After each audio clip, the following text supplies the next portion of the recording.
Hello everyone, in this short video we won't see any new formula, but I'll show you one option that you may need to customize in your Excel. I'll show you how to create a new Excel workbook with just one sheet in it, or any number of sheets you want.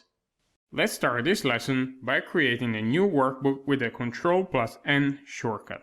I've already done it. You see here I have book 3 brand new.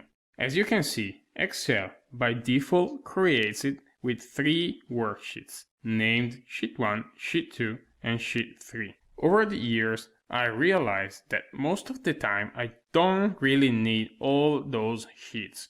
I usually start working on one and then I either duplicate it or import new sheets from another file. Also, those blank sheets in the end are not nice if you need to send the file to somebody, so I usually have to delete them before sharing the file. But if you don't need them and you need to spend time manually deleting them, why don't we avoid creating them in the first place? And the good news is that there's an option for this. To select how many sheets to add when creating a new workbook, you can go up here to File and Options here below, and here under When creating new workbooks, you see you have include these many sheets, and here we can move down to 1 or change this number to the number you desire.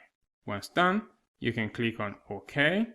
And now, the next time you'll open a new workbook, you'll have just one sheet in it. Let's try it out. Ctrl+N. As you see, we have a new book 4 with just sheet 1. Easy, quick, practical.